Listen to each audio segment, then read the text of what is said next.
दिल थाम लीजिए, हम भाभी को नीचे ला रहे हैं, रोमीना ने शरारत से छेड़ा। वो वहीद अंकल के सामने उनकी छेड़छाड़ से न चाहते हुए भी नर्वस होने लगा था। क्यों, शर्म आ रही है? इतने लोगों के सामने शादी के लिए लड़ते झगड़ते शर्म नहीं आई? वहीद काज़मी बेटियों से बढ़कर थे। अंकल, एक बात पूछूं? वो शर्ट के बाजू फोल्ड करते हुए नॉर्मल से अंदाज में बोला था। पूछो, आज बहू की खुशी में इजाज़त है। आप ऐसे कामों में कुछ ज़्यादा ही खुश रहते हैं।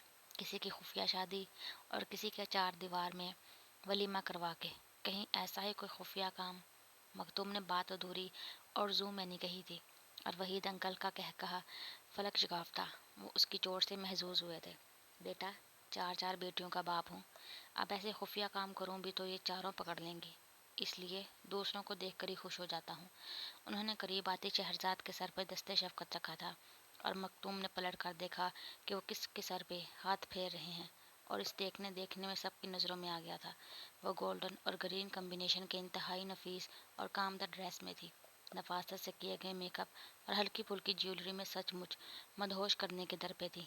अमीना ना चुकाती तो वो यकीनन बामुश्किल ही नज़र हटा पाता। नेक, ज़रा भारी वाला तैयार रखें, इतनी मेहनत की है हमने। दोनों बहनों ने इन्फॉर्म किया था, और वो उनकी मोहब्बत और मेहनत का हक समझकर सर हिला चुका था। इस नाम नेहाद वलीमे की रात वो कमरे में ही नहीं गया था। रात भर ड्राइंग रूम में सिगरेट फूंकते हुए सोचो मिल जा रहा था, क्योंकि वो इतना बड़ा कदम उठा लेने के बाद भी शहरजाद की तरफ से अपना दिल साफ नहीं कर सका था। उसे आज भी अपनी माँ के दामन पे उछाले जाने वाले कीचड़ के दाग बेचैन किए रखते थे। वो आज भी उसकी हकारत और नफरत सोचता तो पूर पूर जल उठता था। उसकी रग रग में आग बहने लगती थी। वो शहरजाद की तरफ माइल होना भी चाहता तो नहीं हो सकता था, क्योंकि उसे मालूम था कि वो उसे नापसंद करती है। वो शायद अरमगान को चाहती हो, उसे सोचती हो। ऐसे में वो उस पर अपना इस्तेहकाक और तसल्लुत नहीं जमाना चाहता था। वो उसे तो कबूल कर चुका था, लेकिन उसकी और बहुत सी चीज़ों को कबूल नहीं कर पा रहा था। वो अजब दुराहे पे खड़ा था, और ये दुराहा तो नौजवानी की पहली नज़र से चला आ रहा था। एक तरफ दिल था और एक तरफ दिमाग। एक तरफ शहरजाद थी तो एक तरफ माँ बाप। एक तरफ बेखुदी थी तो एक तरफ बेरुखी। और वो हमेशा से उस तो के बात की बातों को मानता आ रहा था। उसने हमेशा दिमाग का कहना माना था। उसने हमेशा माँ बाप को चाहा था। उसने हमेशा बेरुखी पे यकीन रखा था। बेखुदी को तो वो हमेशा से ही अपने कदमों तले खुद ही रोंद डालता था। इसीलिए अब इस दुराहे से खुद को हटाने के लिए वो अपने आप से ही उलझा पड़ रहा था। और वो एक थी जो अकेली ही संभल गई थी और अपने अच्छे बुरे को जानने के काबिल हो गई थी। उसने रात भर उसका इंतज़ार किया था, लेकिन वो इतना संगदिल हो चुका था कि उसे एक नज़र देखने की गर्ज भी नहीं रखता था। वो अपनी मौजूदा ज़िंदगी पे दो आंसू बहाकर तलखी से मुस्कुराई थी। जो बोया हो वो तो काट नहीं पड़ता है मोहतरमा शहरजाद। उसने खुद कलामी से की और आहिस्ता आहिस्ता तमाम जेवर उतारने लगी थी। एक और सुबह किनारे आ लगी थी, और एक नया दिन नई रात को ढूंढने निकल चुका था। शायद उसे रात मिल ही जाती, मगर अपना आप गंवा कर, बिल्कुल ऐसे जैसे मोहब्बत इंसान के दिल को खाकर जवान होती है। फिर मोहब्बत तो रहती है मगर दिल नहीं रहता। इसी तरह रात तो रहती है, दिन नहीं रहता। जैसे जैसे शहरजाद तो रह गई थी मगर मखतूम नहीं रहा था। हालांकि वो ही तो उसे ढूंढने निकला था और ढूंढ कर खुद खो गया था। रफ्ता रफ्ता खुद ब खुद ही ज़िंदगी एक रूटीन पे आती चली गई थी, और इन दोनों को ही पता न चला कि कैसे सब कुछ नॉर्मल और अपने अपने मुकाम पे फिट हो गया था। और वो अपना ऑफिस संभाल रहा था और वो घर संभाल चुकी थी।